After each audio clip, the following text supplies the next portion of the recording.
ஆ hi tears. நான் உங்க KR பேசுறேன். ரொம்ப சந்தோஷமா இருக்கேன். ரொம்ப ஹேப்பியா இருக்கேன். ஒரு ஒரு பெயின் ரொம்ப நாளா வந்து மனசுல இருந்துச்சு. நம்ம பியூ அலுமினியில் நடந்தது. அது வந்து இப்போ சரியாயிடுச்சு. இன்னைக்கு தான் சரியாச்சு. ஸோ இந்த ஹியூமன் பீயிங் வந்து எவ்வளோ பவர்ஃபுல்னு நான் ஒவ்வொரு டைம் நான் சொல்லிக்கிட்டு இருப்பேன். பட் இந்த உலகத்தில வந்து பணம் வச்சவங்க பெருசு, செல்வாக்கு இருக்கிறவங்க பெருசு, கெட்டது பண்ணுறவங்கலாம் பெரியவங்க அப்படின்னு வந்து திரும்ப திரும்ப அவங்க திரும்ப திரும்ப அத அத சொல்றக்கு ஒரு கூட்டம் இருந்தாலும், நான் திரும்ப திரும்ப நான் நல்லது, குட் திங்ஸ் பண்றது மத்தவங்களுக்கு, நான் மத்தவங்கள நல்லபடியா பார்த்துக்கிறது, இது ரொம்ப பெருசுன்னு நான் எப்பவுமே இன்னும் இவ்வளோ 30 வருஷம், 44 வருஷமும் இத தான் பேசுறேன். பிறந்தஞ்ச நாள்லேருந்து இதுவரைக்கும் அதுக்கு தான் ஒர்க் பண்ணியிருக்கேன். ஸோ அது என்ன பிரச்சனைன்னா, ரொம்ப ஒரு சென்சிட்டிவான ஒரு ப்ராப்ளம். அம் அதாவது வந்து நம்ம குரூப்ல வந்து ஒரு ஃப்ரெண்டு உள்ள இருந்திருக்காரு.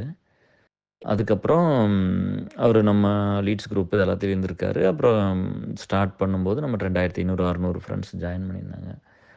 நெறைய பொண்ணுகள் உள்ள இருந்தாங்க. அப்போ வந்து இவரு ஏதோ பொண்ணுகளுக்கெல்லாம் வந்து ரீச் பண்ணியிருக்காரு, கேட்டிருக்காரு அப்படிங்கும்போது, அம் அவங்கலாம் வந்து என்கிட்ட வந்து டிஸ்டர்ப் பண்றாங்க.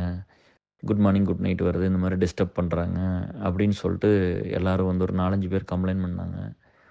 எப்படி ஹேண்டில் பண்றதுன்னு ஒரு மாரி அம் கஷ்டமா இருந்துச்சு. அப்புறம் ஒரு 4, 5 பேர் வெளிய போனாங்க. அப்ப ஃபர்ஸ்ட்டெல்லாம் இப்போ வந்து லீட்ஸ் போட்டிருக்கிறோம். வெளியில போற ஃப்ரெண்ட்ஸ் எல்லாம் ஃபாலோ பண்ணி ஏன் போறீங்கன்னு கேட்டு, திரும்ப ஓகேவா இருந்தவங்கள கூட்டிட்டு வர்றது, இல்ல திரும்ப வேற ஏதோ ரீசனுக்காக போறவங்கள சரி போயிட்டு வாங்கன்னு சொல்லி அனுப்பிச்சு விட்றது. அதுக்கு வந்து ஒரு அக்னாலஜ் பண்ணணும்னு 2 அலுமினிக்கு லீட்ஸ் போட்டிருக்கிறோம். ஏசலுக்கு சிவா பார்த்துக்கிறாப்படி. ஸோ 3 பக்கம் லீட்ஸ் இருக்காங்க. அப்ப நான் ஒருத்தன் தான் பார்த்துட்டு இருந்தேன். அப்ப பிங் பண்ணி கேட்கும்போதெல்லாம் அவங்க சொன்னாங்க, "என்னால வாட்ஸ்அப் டிபி வைக்க முடியல" அப்படின்னு சொன்னாங்க. எனக்கு என்ன பண்றதுன்னு தெரியல. எனக்கு வெரி சென்சிட்டிவ். இந்த அலுமினிங்கிறது எனக்கு ரொம்ப சென்சிட்டிவான விஷயம். பட் இவ்வளோ கஷ்டப்பட்டு இதெல்லாம் பண்ணி இந்த மாரி யாரு வந்து ஒரு சின்ன டிஸ்டர்பன்ஸ் பண்ணாலும் அது ஹர்ட் ஆகும். கரெக்ட்டுங்களா? எல்லாத்தையும் ஹர்ட் பண்ணும்ல. அம் அப்புறம் இந்த மாரி சொன்னாங்க. வந்த புள்ளைகலாம் படபடன்னு கொஞ்சம் பேர் வெளிய போனாங்க. எனக்கு புடிச்சவங்க கொஞ்சம் பேர் அதில 2, 3 பேர் ரொம்ப புடிச்ச பொண்ணுங்களா இருந்தாங்க. ரொம்ப நல்லா ஒரு நல்ல தாட்ஸோட நம்ம இனிஷியலா நம்ம பார்க்கும்போது அவங்க பேசுறது, பழகுற விஷயத்துல நம்மளுக்கு ஒரு இம்ப்ரஷன் வரும். நம்ம அவங்கள பத்தி கத்துக்க ஆரம்பிப்போம். அந்த ஸ்டேஜ்ல இருந்து சொல்றேன். அதுக்கப்புறம் பின்னாடியே மாறி கூட நான் நெனச்சதுக்கு ஆப்போசிட்டா கூட அவங்க இருந்திருக்கலாம். நம்மளுக்கு தெரியாது. பட் இனிஷியலா அந்த இம்ப்ரஷன்லாம் இருந்துச்சு. பட் அவங்கலாம் போனாங்க. அவங்கலாம் ரொம்ப க்ளோஸா கூட இருப்பாங்கன்னு நான் எதிர்பார்த்தேன். பட் அவங்கலாம் போனாங்க. சரி பரவால்ல விட்டுட்டேன். எனக்கு வந்து ஒரே ஒரு மெசேஜ் மட்டும் வந்து ஒரு ஜென்யூனா வந்து நான் மெசேஜ் வந்து நம்ம அலுமினி குரூப்ல போட்டிருந்தேன். எது நம்ம பியூ அலுமினில ரைட் பண்ணியிருந்தேன். அப்ப அருள் கூட பார்த்துட்டு, இவ்வளோ ஒரு சென்சிட்டிவான விஷயத்த இவ்வளோ அழகா ஹேண்டில் பண்ண முடியுமா? இப்படி ஒருத்தர அட்ரஸ் பண்ண முடியுமான்னு, it's so much touched my ஹார்ட்ன்னு போட்டு ஒரு ஐ பிகம் யுவர் ஃபேன் கேர்ன்னு போட்டு அப்படியே அருள் வந்து. எனக்கு ரொம்ப ஆச்சரியமா இருந்துச்சு. அந்த பிரச்சனை வந்து அவ்வளோ சென்சிட்டிவானத வந்து ரொம்ப டீசென்ட்டா தான் அந்த ரைட் அப் இருந்தா நான் அனுப்பிச்சு விடுறேன் பாருங்க. ரொம்ப டீசென்ட்டா தான் எழுதியிருந்தேன். அந்த பையனையும் ஹர்ட் பண்ணாம, எனக்கு அதுக்குள்ள ஓடுச்சு மனசுல. அவன் மனசுல என்னலாம் ஓடியிருக்கும்? அவன் எந்த சிச்சுவேஷன்ல இருப்பான்? ஏன் அதெல்லாம் பண்றான்? இவ்வளோ பேர் போறாங்கன்னு சொல்றோமே, ஏன் திரும்ப திரும்ப பண்றான் அப்படின்னு சொல்லிட்டு. அப்புறம் அதுக்கப்புறம் ஒரு 2 டைம் மந்த்லி மீட்டிங் வந்தாப்படி நான் அவன்ட்ட பேசல முகம் குடுத்தெல்லாம். அதுக்கப்புறம் பியூ மீட்டுக்கு நேர்ல வந்தாப்படி. நான் அப்போ வந்து நல்லா இருக்கியான்னு கேட்டு அதோட விட்டுட்டேன். நான் கேட்கல. உங்களுக்கு யாருக்கும் தெரியாது. எனக்கும் அவனுக்கு மட்டும் தான் தெரியும். இன்னொரு ஃப்ரெண்டுக்கு தெரியும். அதான் கேட்ச்சே இங்க. அப்புறம் விட்டுட்டேன். இந்த லெவலுக்கு போயிட்டுருந்தது. அப்புறம் வஞ்சி இந்த மாரி முக்கியமான ஃப்ரெண்ட்ஸ்ட்டலாம் கேட்டேன். கேட்டுட்டு எப்படி ஹேண்டில் ஒண்ணும் பண்ணல. ஏன்னா ஒரு மென்னோட ஈகோ எவ்வளோ முக்கியம் அப்படிங்கிறது ஒண்ணு இருக்கு. இந்த பொண்ணுங்க வந்தோனே படபடன்னு ஓடாட்டி கொஞ்ச நாள் பொறுமையா இருந்திருக்கலாம்ல அப்படின்னு ஒரு தாட் கொஞ்சம் லேட்டரா தான் வந்தது. அவன் என்ன கோ த்ரூ பண்றான்னு ஒரு பையன் என்ன கோ த்ரூ பண்றான்னு தெரியாது. இன் கேஸ் ஆஃப் டிப்ரஷனோ, ஒரு சீரியஸான ஒரு மென்டல் இல்னஸோ, ஒரு உயிர் போகிற ஒரு பிரச்சனையோ இருந்துச்சுன்னா, அந்த பையனுக்கு வந்து நெறைய பேத்துட்ட பேசணும்னு தோணும். கண்டிப்பா வந்து ஒரு மென் வந்து ஒரு டிப்ரஷன்லாம் போயிட்டா விமன்ட்ட பேசணும்னு தோணும். எனக்கெல்லாம் அது நடந்திருக்கு. நான் பேசியிருக்கேன். எனக்கு ரொம்ப க்ளோஸா இருக்கிற பொண்ணுட்ட தெரியாதவங்ககிட்ட நான் போகல. அம் என்ன என்ன ரொம்ப புடிச்சவங்களுக்கும், அம் நான் பெருசுன்னு யாரெல்லாம் என்ன வேல்யூ பண்றாங்களோ, அவங்ககிட்டலாம் நான் பேசியிருக்கிறேன் கண்டிப்பா. அதனால கொஞ்சம் எனக்கு அப்ப நான் டிப்ரஷன் இல்ல. அப்ப டிப்ரஷன்ல இருந்ததுனால கம்முனு தான் இருந்தேன். அப்புறம் இந்த ஃப்ரெண்ட் வந்து இந்த மாரி பண்ணிட்டாரு அப்படின்னு சொல்லிட்டு, அது ஒரு எப்பவுமே ஒரு ரெக்ரெட்டா மனசுக்குள்ள இருந்துச்சு. அப்புறம் கொஞ்ச நாள் கழிச்சு அப்படியே வந்து வருவாங்க. ஃப்ரெண்ட்ஸ் கொஞ்சம் பேர் வெளிய போவாங்க. நாங்க கேட்போம். அது கொஞ்சம் பேர் போட்டி பொறாமையில போவாங்க. அது ஒண்ணும் பண்ண முடியாதுல்ல. அவங்களுக்கு அந்த இரிட்டேஷன் இருக்கும். என்னடா நம்மளுக்கு அந்த விசிபிலிட்டி இல்ல, நம்மளுக்கு அந்த மரியாதை கிடைக்க மாட்டேங்குது, நம்மள வேல்யூ பண்ண மாட்டேங்கிறாங்க அப்படின்னா, நம்ம ஒண்ணும் பண்ணல. அத அக்செப்ட் பண்ணிக்கிறதுக்கு மனசு இருக்காது. ஆனா கேஆருக்கு பண்ணிட்டாங்க, தாஷாக்கு பண்ணிட்டாங்க. நம்ம எல்லா லீட்ஸையும் நல்லா தான் வச்சிருக்கிறோம். எல்லா லீட்ஸையும் மரியாதை குடுக்குறோம். எல்லா லீட்ஸுக்கும் ஒரு பெரிய அங்கீகாரம் இருக்குது. எல்லா மெம்பர்ஸையும் வேல்யூ பண்றோம், ரெஸ்பெக்ட் பண்றோம். இதையெல்லாம் தாண்டி கூட இருக்கிறவங்க வேலை செய்றாங்கல்ல, அதனால தானே இந்த இந்த கம்யூனிட்டி வளருது. அதனால அவங்கள நல்லா பார்த்துக்கணுங்கிறது ஒண்ணு இருக்குல்ல.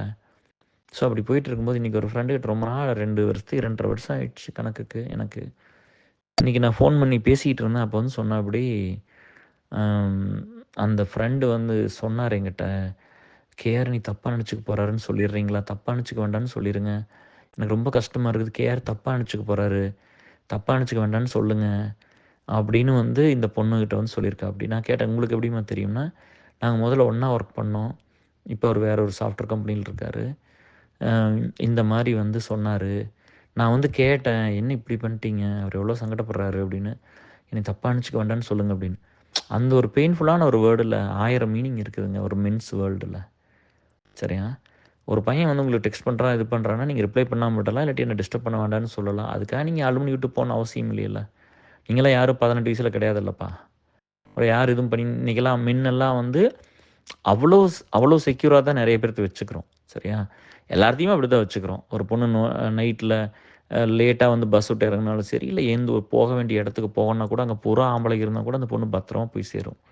இன்னைக்கு சொசைட்டி அப்படிதான் இருக்கு. அதனால வந்து சும்மா வந்து ஏதோ ஒண்ணு இந்த நெகட்டிவா கொஞ்சம் நடக்கிறதையெல்லாம் வச்சு அவங்க எங்க இருந்தாலும் அத பண்ணுவாங்க. அவங்களையெல்லாம் ஒரு எக்ஸாம்பிளா வச்சுக்கிட்டு எல்லார்த்தையும் வந்து அப்படி பேசணுங்கிறது சரியா இல்ல. இவங்க யார் என்ன பண்ணியிருந்தாலும் நான் நெறைய டைம் சொன்னேன். நீங்க போ வேண்டான்னு சொன்னேன். இங்க போயிட்டு இப்ப நெறைய பேர் Instagramல போஸ்ட் போட்டு உட்காந்துருக்காங்க. டான்ஸ் வீடியோ போட்டு. அதெல்லாம் நான் பார்த்தேன் நானு. டெய்லி எந்திரிச்சதுலருந்து பல்லு விளக்குறதுலருந்து குளிக்கிறதுல நைட்டு தூங்குற வரைக்கும் ஒரு அப்டேட்டு.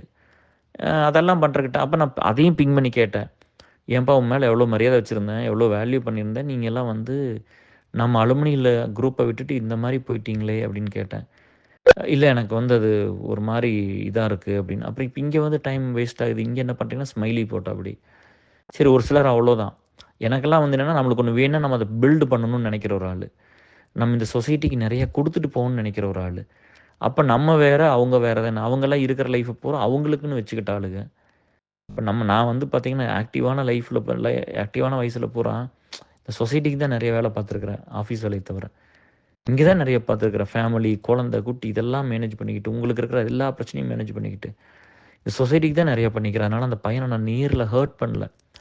இதுவரைக்கும் கூப்ட்டு கேட்கல. ஒரு வார்த்தை "ஏன்டா இப்படி பண்றேன்னு" நான் கேட்கல. இப்படிலாம் ஒரு வார்த்தையும் கேட்கல. அந்த பையனும் போகல. ஆனா அந்த ஒரு கஷ்டம், மன கஷ்டம் இருந்துச்சு. இன்னைக்கு எல்லாம் நல்லபடியா முடிஞ்சிருச்சு. சரியா? ஸோ, அதனால நீங்களும் கொஞ்சம் பொறுமையா இருங்க. சரியா? நீங்களும் பொண்ணுங்களும் கொஞ்சம் பொறுமையா இருங்க. பசங்களும் வந்து தேவையில்லாத பொண்ணுகிட்டலாம் ரீச் பண்ணாதீங்கப்பா உங்களுக்கு தெரியாதவங்க. ஒரு நேச்சுரலா இப்ப எனக்கு வந்து நான் வந்து சோசியலைசிங் ரொம்ப பெருசா பண்ண தெரியாது. என்கிட்ட நேச்சுரலா ஒரு விஷயம் நடந்தா தான் நான் போவேன். இப்ப நான் ஒரு ஹெல்ப் கேட்க போணும். இல்லாட்டி அவங்க என்கிட்ட வரணும். இல்ல ஒரு ஃப்ரெண்ட் வந்து ஃப்ரெண்ட்ஸே இல்லைன்னு ஒருத்தர் என்கிட்ட வந்தாரு இங்க. அந்த மாரி இல்ல இப்ப நான் வந்து போவேன். எனக்கு அந்த புது ஊருக்கு போயிருக்கேன். அந்த மாரி ஒரு நேச்சுரலா ஒரு விசாவோ, ஜாபோ இல்ல ஃபினான்ஷியல் ஹெல்ப் இந்த மாரி ஒரு தேவைன்னு வர்றாங்கல்ல, அவங்களோட பேசிக்கவோ, பழகிக்கவோ க்ளோஸா இருப்பேன். அப்படித்தான் இருப்பேனே ஒழிஞ்சு ஒரு ஃப்ரெண்ட புடிக்கணும், ஒருத்தர பழகணும்லாம் வெளிய போமாட்டோம். அந்த ஒரு டிஸ்அட்வான்டேஜ் இருக்குது. நம்ம எப்படி மாத்திக்கிறதுக்குன்னு ட்ரை பண்ணணும். ஸோ இவ்வளோலாம் கஷ்டப்பட்டு சேர்த்தனோம். அதனால எனக்கு ரொம்ப சந்தோஷம் இந்த பொண்ணு வந்து நம்ம லீட் அவங்க. இந்த மாரி அவரு சொன்னாருன்னு, "ஏன்பா இவ்வளோ நாள் கரம் சொல்றீங்கட்டி இப்ப சொன்னாரு, சொல்ல சொன்னாரு" அப்படின்னு. எனக்கு அதுவே பெரிய சந்தோஷம். அந்த பையன் வந்து நம்மள அக்னாலட்ஜ் பண்ண வேண்டிய அவசியம் இல்ல. நானும் வந்து இத்தன 2 1/2 வருஷத்துல எத்தனையோ புள்ளைக ஒரு 2, 3 புள்ளைக அந்த 5, 6 புள்ளைக கம்ப்ளைண்ட் பண்ணாங்க. எல்லாம் போயிட்டாங்க. பட் நான் யாரையும் அந்த பையன்கிட்ட போய் இதுவரைக்கும் கேட்டதே இல்ல. ஏன்னா மென்ஸ் வேர்ல்டு ரொம்ப ரொம்ப ஹார்ட் உங்களுக்கு தெரியாது. ஒரு பையன் வந்து பிங் பண்ணிட்டா மட்டும் தப்பா எடுத்துக்கலாமா? ஒருத்தன் பேசிட்டா தப்பா எடுத்துக்கலாமா? நம்மலாம் அவ்வளோ நல்லவங்களா என்ன? நம்ம எல்லாம் அடுத்தவங்ககிட்ட இருந்து புடிங்கணும்னு நெனைக்கிற ஆள் தானே! ஆஃபீஸ்ல இருந்து. ஆஃபீஸ்ல இருந்து, வீட்ல இருந்து எல்லாமே எனக்கு தான் பண்ணணும்னு நெனைச்சு வளர்ந்த ஒரு ஆளுக தான் நம்மலாம். நம்ம அவ்வளோ நல்லவங்களா? அத கேட்கணும்ல. நீங்க என்ன கேட்டீங்கன்னா, ஆமா நான் ரொம்ப அவ்வளோ நல்லவன் தான் நானு. நான் அப்படிதான் இருந்திருக்கேன். நான் தான் ஒரு 20 வருஷம் வேலை செஞ்சேன்ல, அந்த வேலை செஞ்ச இடத்துல போய் கேளுங்க. கேஆர் எப்படி இருந்தாருன்னு கேளுங்க. காசு வருதுன்னு எப்படி வேலை செஞ்சாருன்னு கேளுங்க. அந்த வேலை மட்டும் தான் சின்சியரா இருக்கும். அங்க கூட வந்து என்னோட அதிகமா ஒருத்தருக்கு ரேட்டிங் போட்டாலோ, ஒரு ப்ரொமோஷன் கொடுத்துட்டாலோ, ஒரு கிரீன் கார்டு பண்ணி கம்முன்னு தான் நான் இருந்தேன். என்னை விட நீ ஒன்றுமே பண்ணல, உனக்கு கிடச்சிடல அப்படிலாம் ஒரு நாள் அங்கலாப்பட்டுலாம் பேசினதே கிடையாது. அப்படி அதாவது அந்த மனுஷங்களை நேசிச்சங்காட்டி தான் அந்த ஃப்ரெண்டு இன்னும் கூட்டிருக்கான். இந்த பொண்ணு போய் கேட்டு வந்திருக்குது. இவ்வளோ நாள் கரைச்சி அந்த பொண்ணுக்கு தைரியம் வந்துச்சு, "ச்சே இப்படி பண்ணிட்டீங்களே நீங்கள், அவர் எவ்வளோ வருத்தப்பட்டார் தெரியுமான்னு" இந்த பொண்ணு போய் கேட்டிருக்குது. எனக்கு இவங்க 2 பேருமே so much close to my ஹார்ட்டுன்னு இப்போ நான் ஃபீல் பண்ணிக்கிறேன். அந்த பையன்கிட்ட நான் இன்னும் பேசவே இல்லை அதுக்கப்புறம். But I love that brother. அவன் எந்த ஒரு பிரச்சனைக்கு அது பண்ணியிருந்தாலும், அவங்ககிட்ட ஏதோ ரீசன் இருக்கலாம். சரியா? அப்போ படபடன்னு வெளிய போனாங்கன்னா எனக்கு எப்படி இருக்கும்? அந்த ஒரு பிரச்சனை தான் நடந்தது. இது எல்லா கம்யூனிட்டியும் நம்ம பில்டு பண்ணும்போது இனிஷியலா வர வேண்டிய பிரச்சனை தான். பொண்ணுங்களும் கொஞ்சம் தைரியமா இருங்க. நம்ம பசங்க எந்த தப்பும் அந்த மாரி பண்ண மாட்டாங்க. நான் கூட இருக்கிறேன். அதனால அவங்க எதுவுமே பண்ண மாட்டாங்க. சரியா? அவங்கலாம் ரொம்ப நல்ல பசங்க. இந்த குரூப்ல வந்திருக்கிறவங்க பூரா ரொம்ப நல்ல பசங்க. அப்படிலாம் எதுவும் பண்ண மாட்டாங்க. சரியா? So love you all. Take care. Bye. இந்த சந்தோஷத்துல தான் வந்து அ அந்த "வளர்ந்த கலை மறந்து விட்டால் கேளடா கண்ணா" பாட்டு பாடி அனுப்பிச்சு ரொம்ப நாளுக்கு அப்புறம். நல்லா இருக்கான்னுலாம் தெரியாது. என்னமோ ஒரு சந்தோஷம், ஒரு ஒரு மோட்டிவேஷன், ஒரு எனர்ஜி. அப்பா! ஒரு மாரி ஹார்ட்டே ரிலீஃப் ஆயிருச்சுடா. அவன் ஃபீல் பண்ணிட்டான் பாத்தியா? அந்த பொண்ணு போய் கேட்டிருக்குது பாத்தியா? கேஆர் ஃபீல் பண்றாரு ரொம்ப. அவன்ட்ட கூப்பிட்டு அவன வெளிய அனுப்புறக்கோ, அவன கூப்பிட்டு பேசுறதுக்கெல்லாம் நம்மளுக்கு ரொம்ப நேரம் ஆயிருக்காது. ஆனா நம்ம அத வச்சு பார்த்தோம். அந்த டாலரன்ஸ் லெவல் அத மட்டும் கத்துக்குங்க லைஃப்ல. சரியா? உயிர குடுத்து இதெல்லாம் போராடி பண்ணி இது அப்படியே ஸ்க்ராட்ச் ஆகுது. இது அப்படியே கொஞ்சம் கொஞ்சமா உடையுது அப்படின்லாம் தெரியும்போது, இதனால டிஸ்டர்ப் ஆகுதுன்னுலாம் தெரியும்போது எத்தன வலிச்சிருக்கும். பல்ல கடிச்சுட்டு பொறுத்து எல்லாத்தையும் இழுத்து புடிச்சு தான் கம்முனு வச்சிருந்தேன். அதனால தான் வந்து அந்த நிம்மதியா பீஸ்ஃபுல்லா இருந்துச்சு. மணி இங்க 5:05 விடியற்காலையில. அவங்க ஒரு 1 மணி நேரம் பேசுனாங்க. இதெல்லாம் எக்ஸ்ப்ளைன் பண்ணாங்க. எனக்கு ரொம்ப ஹாப்பியா இருந்துச்சு. அதுக்கப்புறம் என்னமோ திடீர்னு யூடியூப் ஓப்பன் பண்ணா இந்த பாட்டு வந்துச்சு. ஒரு தடவ கேட்டேன். அப்படியே பாடி அனுப்பிச்சுட்டேன். நம்ம லீட்ஸ் குரூப்ல போட்டிருக்கிறேன். எந்த வெர்ஷன் நல்லாயிருக்குன்னு சொல்றாங்களோ அத அனுப்புறேன். இந்த ஜெமினியும் சாவித்திரியும் பாடுற பாட்டு, "வளர்ந்த கலை மறந்து விட்டால் கேளடா கண்ணான்னு" கமலஹாசன் சின்ன பையனா இருப்பாப்படி Kamal sir. So love you all dears. Take care. Bye. I am so happy.